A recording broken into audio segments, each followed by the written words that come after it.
So in terms of us, I suppose, working together, Yeah. to try and create some sort of way of saying goodbye for you. Yeah. Have you had any thoughts about that? Quite a few, I think, as most people in my condition would have. And I ended up, I think first and foremost, that I had no regrets. Because I think if you do, it can be a stumbling block for taking things a stage further. I've obviously offended a number of people, but usually unintentionally, so I can forgive myself for that. And apart from that, I haven't really dwelt on it too much. I do regret, I have one great regret, that my traveling has been curtailed, because that was an essential part of one's life.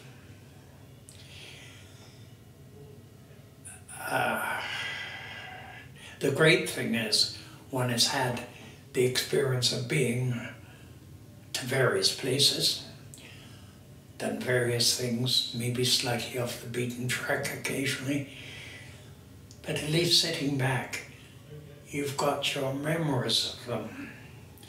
What you haven't got are memories of places you wanted to go to, but never made it there. So those are unfulfilled memories in a way? Yes, yeah. And is there a way in which you could, I know it's very difficult, but to sum up why travel has been important to you in your relationship to the world? A bit of a quest for knowledge, I think. And I don't feel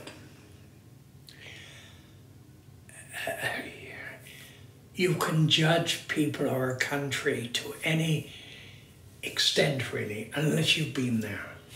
And it helps you develop a more sympathetic understanding of other people's plight.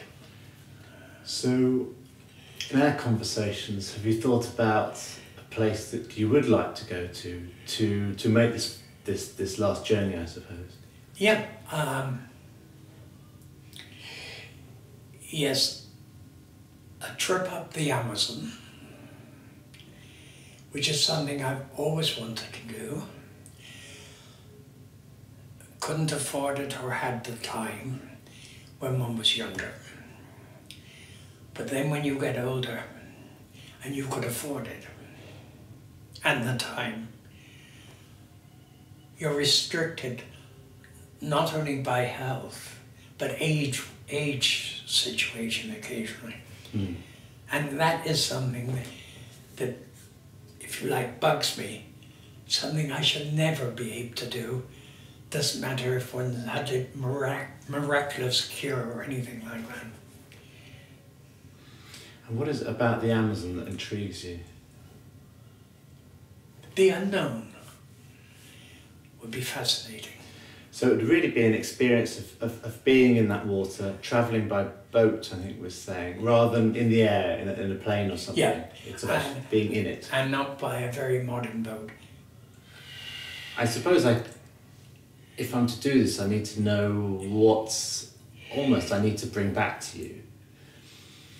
And in your experience of this, in your imagination, you're travelling up the Amazon by boat, soaking in the atmosphere, yeah. I imagine.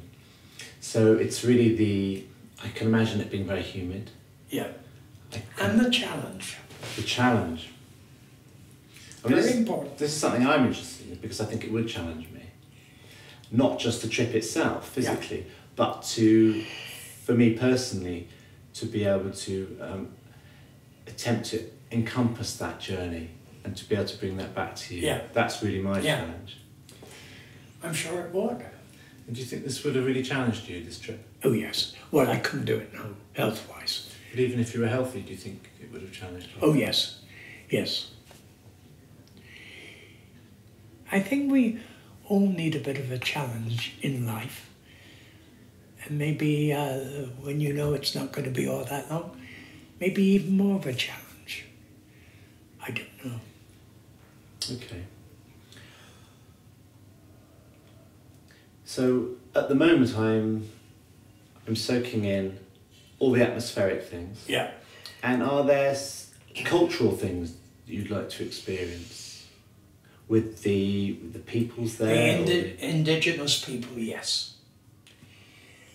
As long as one had a guide, if they spoke a remote language, an interpreter. But not to go in hustle bustle on a community, but again to be accepted but stand at a distance and absorb it. You're basically an intruder. So try and make yourself as inconspicuous as possible. And that to me is exactly what I like to do anyway. And is there any form of contact at all that you would like to engage in? I can tell that this observation role is important to you. Yeah. And again, I'm assuming it's the atmosphere of the society. Yeah. Yeah.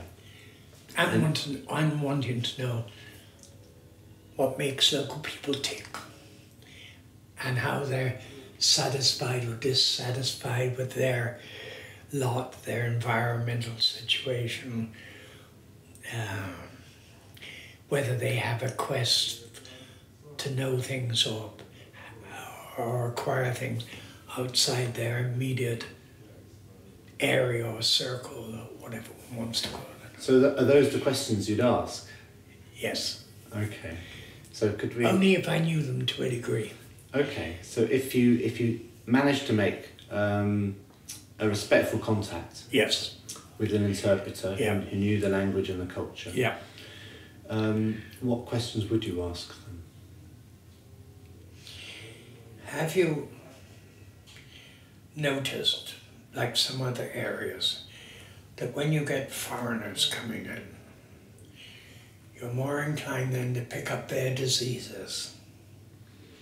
So you'd like to know, I suppose, if they're aware of this problem in a way, and if they have that, ever had that problem, yeah. And if they did they resent it?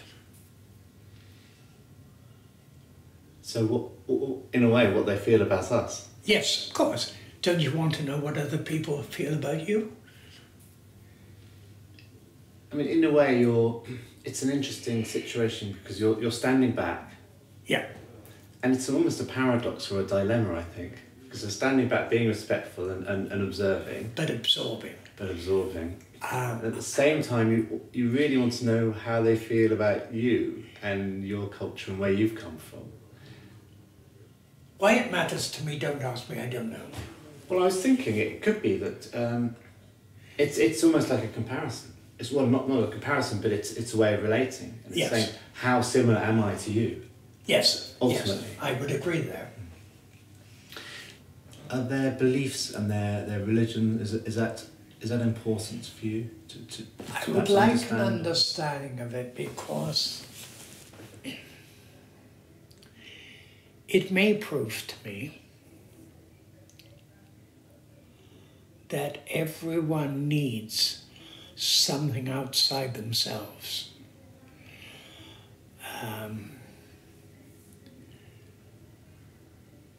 Usually it's in countries as a god to look up to, or in India the holy cow and all that kind of thing.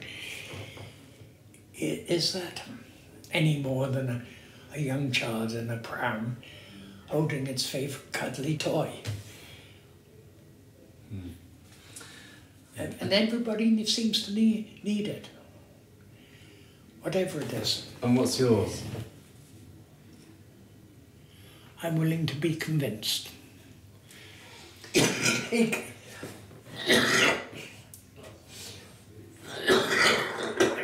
me. It comes down to a personal choice. None of us like to think we're simple human beings. We like to think we're a little apart from one respect or another. I suppose unique is the word.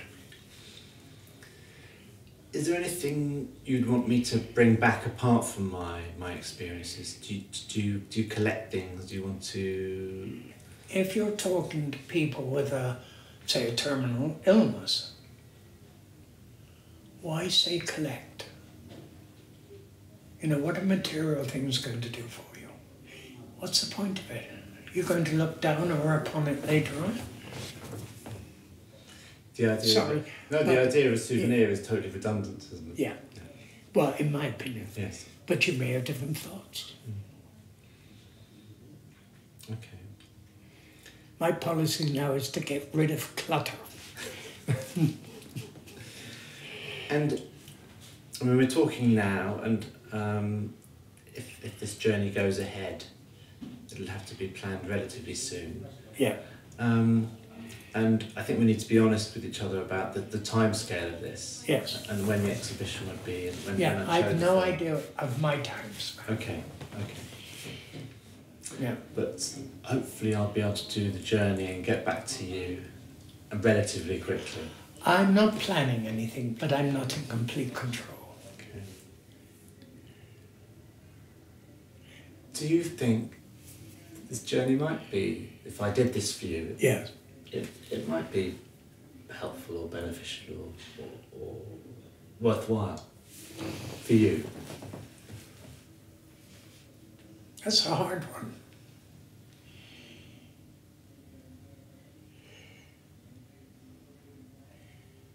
Yes, I think it would, but in a very selfish way.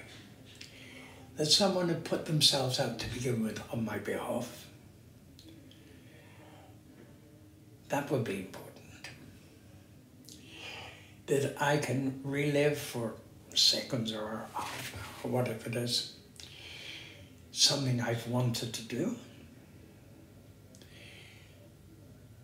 But then, thirdly, you come up, does it matter when I iota if I'm going anyway? And I don't know the answer to that. Does it matter, sorry? What did you say? One iota, Oh. that extra experience or second-hand experience. Does it matter? I don't know the answer. In a way, It's not going to alter the finality of the whole thing. of your life. Exactly. Just another experience. Yeah, because I don't know, and I don't think anyone can really tell one what experience you carry on with you, providing you carry on in one aspect or another. Great. Okay. Thank you very much, Alex. Not at all. That was really very interesting. I bet you edited down and think, what a load of crap. Anyway, one can only, and I'm sure as other people will, only try and be as honest as possible. It'll be a challenge to you as well. Yes. Which I rather that. like the idea of. I'm sorry, that's... No, I think it's good. Because just as much as you need challenges in your life, you need to challenge other people, I think. Yes, Yeah. yes. I think that's a truism. Okay. Great. I think I've got my Good. my brief and my mission. Good. Thank you very much, Alex. Not at all. Okay.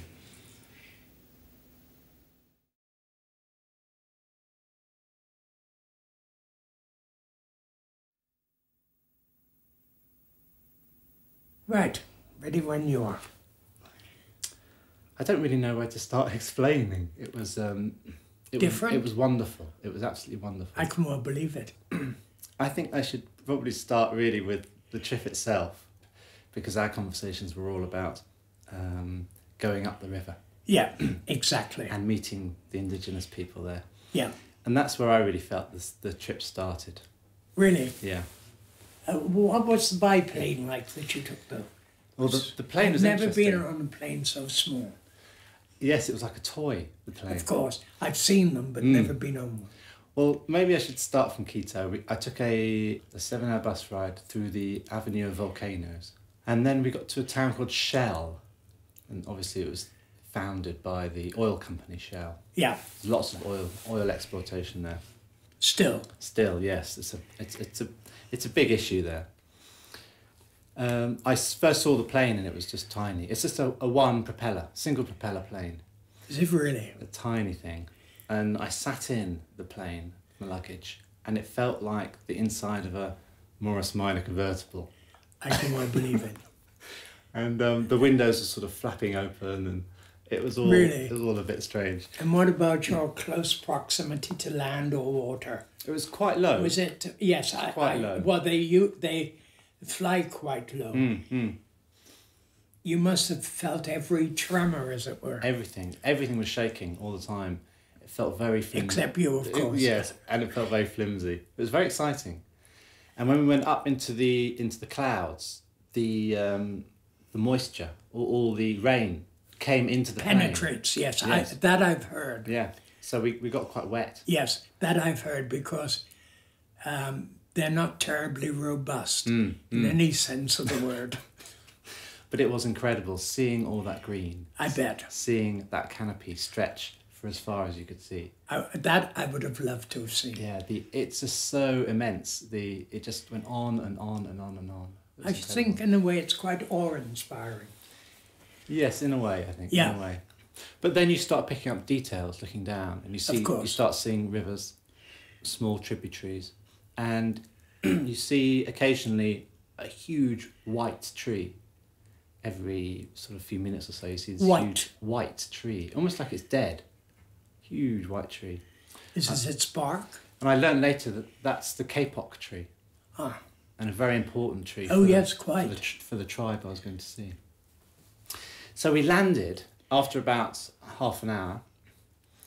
We were going down. We were pretty much the same height as the canopy of the trees. So really? It felt like we were touching the tops of the trees. And then the plane just dropped onto this grass strip. And this was the landing strip. And the wheels were skidding and we were going all over the place. And it sort of braked at the end. So that was quite dramatic. And I looked around and just could see green, really. Just green everywhere. Yeah. It was almost just like landing, getting out of that little plane and just taking a few steps onto the verge of that grass verge. Yeah. And just sitting there and waiting for the guy to turn up. Everything around me was new. I felt like a child. I bet. Just sitting there, I thought you must have been trying to absorb so much in a short space of time. I thought this could be I could spend a day talking to Alex just about this. Yeah. Was it overwhelming? That was. Yeah, that was. The sudden impact? Yeah, you don't know where to look. You can't see the wood for the trees. Well, you just look at everything and it's new. Yeah. You don't want to focus on it. It's just a green mass. And then suddenly a huge dragonfly that's about 10 inches wide would zip around. Then that would take all your interest and all your focus, and then that would go, and then you just move on to another thing. So slowly there was a sort of seemed like a narrative of things you could focus on. Sometimes in that kind of environment, did you ever feel slightly insignificant? Well, I felt totally insignificant. Yeah, good, because I would have done the same. I mean, the thing that really hit me was the green, the intensity of it, and the sound. Really? The sound of the insects. And this is in the middle of the day. And the birds. Birds all around us. What, they were predominant? Yes. Really, really, really present. And it was almost, the insects were almost a din. So very, very loud, buzzing and chirping. You know, cicada sound. Yeah. But if you imagine that really intensified all around you, and different types of cicada sounds. Do they attack you? No, there wasn't any. I imagined I'd just get bitten as soon as I got off the plane for some reason, but no, not at all. Not at all. Good Lord. No, it felt quite. It felt like a friendly place, quite benign, really. And then the guide turned up and introduced us formally to this man from the Warani tribe, and his name was Weme. That's his Spanish name. He has a Hurani name as well. And we went to get in his canoe. So we walked about 100 metres and down this very muddy bank to the river. And the river was quite small, really. It was probably only 20 metres wide and reddish brown, just the colour of the mud, really. What altitude are you then? It's only about 300 metres. So it's not high at all. Yeah. But it's undulating, it's not flat. And then we got in the canoe, and the canoe was a long canoe, probably about, I'd say, 6 meters or something, maybe longer, dug out of a single trunk. Tree. Yeah. Yeah. Beautiful objects, absolutely beautiful. With very basic wooden seats cut out for us. And Wayme was at the back, and his son was at the front, and they had poles. So they were punting the canoe. And I said to the guard, why don't they use paddles? He said, they don't use paddles, they've never used paddles, they use poles. And they were really just putting all their force down onto the poles and pushing us along. So it's not that deep? It's not deep at all, no. And we punted down for about an hour down this river. And the river is just strewn with debris, with trees and branches that have come down in the river. And they have to navigate all of this so skillfully with this very long canoe. And on either side of the bank, and the river was quite low at that time, the banks were quite high, the trees just stretched up. It felt like you were in almost a cathedral of trees overhanging the river. And you get small grasses and palms at the bottom, and then you've got these really, really tall, thin palms and kapok trees and balsa trees. So it was like a huge, overgrown, exotic garden, and vines hanging down, thick vines and string-like vines into the water, and birds flying along, kingfishers flying along beside us. Really? And swallows flying above us. But I think I just wanted to get across this sort of lush corridor and this sort of undulating river that kind of almost went back on itself, like hairpins. And it seems that the Warani, they measure distance along the river by the amount of bends. So if you ask them, how far are we going to go, they'll tell you the number of bends. And we travelled for maybe an hour or so, and then we reached the place where we were going to stay. And this was a series of huts that the Warani built. What, outside their normal domain? Yeah, it's outside of their village. Yeah. Well, I think they're very wary of visitors ever since the missionaries. Yeah. And their territory is vast, absolutely vast. It's a huge territory, and it's made up of a number of villages. And there's probably about 3,000 Warani. And it's a huge territory. But they're relatively nomadic. I mean, they have these villages, but they move between them quite often. After I met the leader and his family, we went into this communal house, which was just ground level. So it just had a mud floor and a roof. So the roof went all the way to the floor. It was like almost like a big community hall. Yeah, which means they didn't sleep there as it was ground level. Yeah. And open at both sides. And there were lots of families in there just sitting around and chatting, and a fire in the corner. And I was introduced to Moy's mother. And she's in her 80s. And she only speaks Warani. So I had the Ecuadorian guide who spoke English and Spanish. So I asked her a question, and then he translated that into Spanish, and then he asked this Warani man in Spanish. He translated that into Warani, and he asked her in Warani. So there's 4 of us in this chain of questions. So first of all, I asked her, because I hope it wasn't like that party game where it ends up asking the wrong question. Well, that was my worry, really, that the question and then the answer would get a bit diluted and changed. So the first question was the question that you asked me to ask them, which was what makes them tick. I really wanted to ask her, and not someone who was could remember what it was like, maybe even when they were cannibals, which was pre-1950. Yes, yeah, quite. And she would have probably experienced eating humans, and the whole period of time when they were total warriors. So you didn't ask her if she fancied you? I asked her what made her tick, and that was a bit of a problem, the whole idea of tick translating. So I said, what makes her happy? And she said, what makes her happy, and I've written some notes here just so I remember. When everybody is alive and together. And when someone dies, many people feel very sad. But when they're alive and in good health, she is happy. And also when people come and visit her, and visit the Warani, this makes her happy. And then I asked her what she felt about the outside world.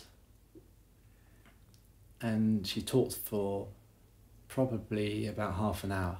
Really? Yes, without a break. And there is this idea of, there's this thing that they just talk and talk and talk and talk and talk. And when they're telling a story, it can sometimes go on for an hour or so, and the translator keeps saying to me, there's nothing to say yet, there's nothing to say, nothing's happened yet in the story.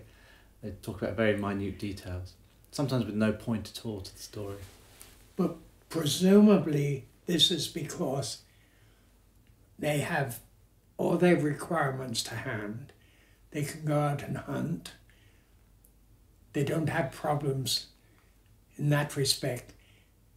Therefore, they've got time that they can string things out rather than feel that they've got to condense it into 30 seconds or something. Well, it's interesting you say that, because their idea of time and punctuality is very different from ours. What's it denoted by necessity? Yeah, I think so. So she talked for a while, and then this was translated to me as if she was talking about the people in the surrounding villages. Ah, yes, yeah. Neighbours, as it were. Yes, and all her grandchildren that she has, quite a few grandchildren. And I said, no, I mean the outside world. And then she started talking about that again. And I said to the guide, does she understand what I'm saying in terms of the outside? I think beyond that, for the rest of the world. The guide said she really has no sense of this. Or comprehension. World. Yeah. It sounds as though her life was full enough without being interested or needing an outside influence anyway. Well, I asked her about that, because I asked her, is she curious about that? She said that she doesn't know the outside. She doesn't. Well, the guide interpreted this as she doesn't know the outside. She doesn't have an idea of this. Her idea of the outside are things like planes and cars. How would she have seen cars? I think she might have. She's probably gone down to the river to where there's it meets the road. Ah. And I think she's seen cars there. So you have got a road going to. There's a road going to. It's probably 2 days canoeing to get to the road. So she's probably seen that. Or it's I think it's nearly 10 days, maybe 2 weeks walk to the town. And when she thinks of those things, she associates those with things that she's perhaps afraid of in terms of snakes or certain animals. So she's formed an association with outside things and quite bad things, probably. Outlandish and a threat, maybe. Yes. So when something bad happens, she obviously sometimes associates it with an aeroplane or a car. The other question you asked me was how had she been affected by disease from the outside? And then she says, since the 50s, since the missionaries arrived, she's had flu on occasions, and she's had coughs, and her bones ache sometimes. And she's been very upset because many people have died in the community. And then she pointed to a man in this building, and he was in a wheelchair, and he was probably in his maybe 70s, and he'd contracted polio when he was young, when he was a kid. Which would be before the outside influence? No, this is when the missionaries brought polio in. And many people die from polio, and this was one of the biggest devastations for them. But there is a real sense of the outside world coming in. And is there any sense of the need to go somewhere like this that's not just unknown for you, but unknown in society, perhaps, to a great extent, in terms of your illness and your life expectancy, and you going into the unknown? That the unknown for some people is way in the distance, and for some people it's a little nearer. Excuse me. One is always going into the unknown. You don't have to have an illness to do that. And with your interpretation, one has been able to experience it. I would think not completely as if one was doing it oneself. You can't expect that. But it's got very near it. Should I play some sounds? Would you like to hear some sounds? Yes, sure. Are you okay? Yeah, I just want to drink. Yeah. I don't know if you remember, I told you about the kapok tree. Yes. And this is the story of the harpy eagle and the kapok tree is the story of life and the origins of life, really. And once the Hueme, our Warani guide, told us about the tree and the story, he sung this song for us. So this is him just finishing his tale and singing his song. Dice, ellos, el guaraní siempre cuando estudia de cuando después de palabra, después siempre canta porque cuando tú cantas son felices. Ellos saben también los árboles. Porque único tiene de mi abuelo, tenía único del más grande, del más por él tiene este también árbol. Cuando tú hablas en palabra, tienes que cantar para que los felices árboles. Okay, so he says that after you talk about one of these trees that for them are very important, you have to sing. So then the tree is going to be happy. I think he's going to sing.